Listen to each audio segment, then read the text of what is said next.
Hey, what's happening, YouTubers? We're back, another action figure review, and today we're going to take a look at the brand new McFarlane Toys DC Multiverse Deathstroke, based on his appearance in DC Rebirth. I just got this in from Amazon.com, and I'm so hyped to get this in.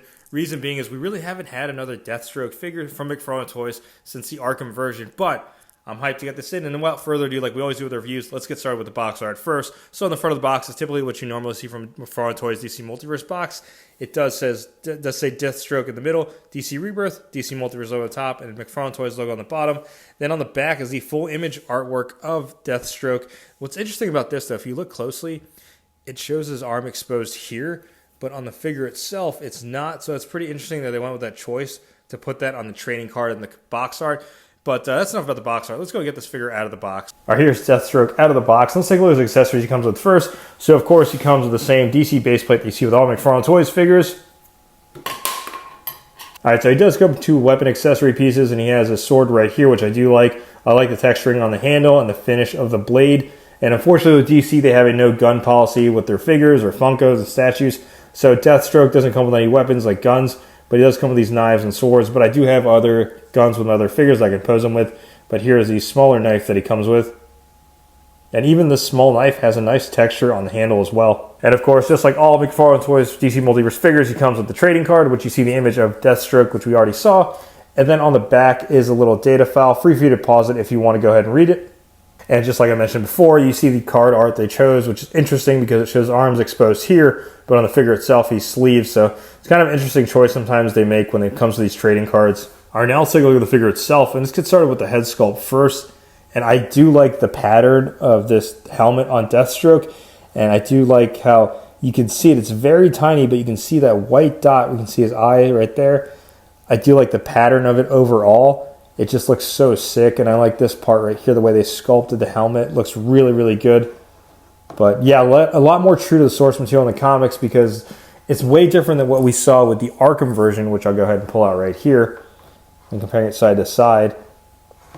But yeah, this thing looks really sick. Now, when taking a look at the rest of the figure, it's kind of same throughout. The pattern looks great, as well as the texturing right here. But if we zoom in closely, you can kind of see even more texture right there. It looks really nice. I think overall sculpt, it seems almost like a repetitive thing, the sculpt, but the sculpt really does look great on this figure. I do like the sculpting of his belt as well. And just throughout, the only thing is it's missing the sheath. It's just basically the sword is just going to pop on like this, which is kind of like, I guess that's okay, but I would have preferred an actual sheath, but it is what it is. And you see the straps on his thighs right there. Even throughout the whole figure, the texture still goes on. And this is where you put the small knife as well. So it's a nice attention to detail from McFarlane Toys. And also, check this out. The ball joints are sculpted well that it blends in. So to me, this is up there with Azrael Batman in terms of that ball joint, like looking like a consistent piece with the figure instead of it sticking out like an ugly tennis ball. It same goes for the wrist as well. You can kind of see it in there. They're using a ball joint still, but it's not as bad as we've seen before. But it's kind of hidden with the glove and the little cuff right there. So that's a nice attention to detail. I got to give credit where credit's due from McFarlane Toys. It does look nice. The only thing is I wish, like I mentioned during my Martian Manhunter review, there would have been a little bit more accessories with this figure besides the two knives. Like an additional head sculpt would have been nice, or additional hand sculpts would have been nice as well, because he comes with trigger fingers. So obviously, you can buy those munitions pack from McFarlane Toys, but like I mentioned, I have weapons from other figures as well that I can use with this. All right, now let's take a look at articulation, and it's your standard 22 points of articulation, or 22 moving parts, but his head can go from side to side. It can look down that much and go up pretty high, actually, so that's pretty nice for the head sculpt looking that high up.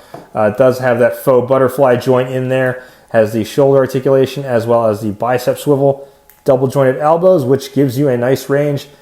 I just don't like that cut the way it goes or the way it breaks off, but that's still pretty freaking good. And then, of course, you have the wrist articulation with the ball joint and the hinge. There is a diaphragm cut, and here's the test. Let's see how good the diaphragm cut is. That's actually, it's not that bad. And let's see how far back it can really go. So, again, goes farther back. Again, skydiving poses again. But it also has the leg articulation, which it can go that far out. And not too far back because you don't want to stretch that diaper piece. There is no thigh cut like always, but still a nice range.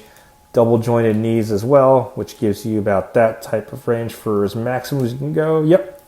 Then also has the ankle articulation, the ankle hinge, and then the useless, to me, toe articulation. I guess it could work for Deathstroke, but other characters like the Megafigs, I don't see the need for having toe articulation. Let me know in the comments below. What do y'all think about having toe articulation on every single figure? All right, now we're just going to jump right into size comparisons. And first size comparison here is sitting next to some DC Multiverse figures from McFarlane Toys with the DC Multiverse Deathstroke based on his appearance on Arkham Origins and the DC Multiverse Red Hood.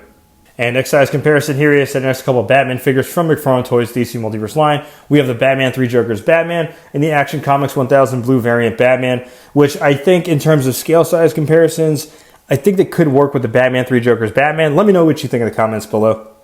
And next size comparison, here he is standing next to a couple of Marvel Legends Deadpool figures. We have the Deadpool movie figure on the left and the comic version on the right. Now, for those of you who don't know, Deathstroke was originally created by Rob Liefeld. Then when he went to Marvel, he made the quote-unquote rip-off version in Deadpool. So Deadpool was actually inspired by Deathstroke. Which one do you prefer, Deadpool or Deathstroke? Let me know in the comments below.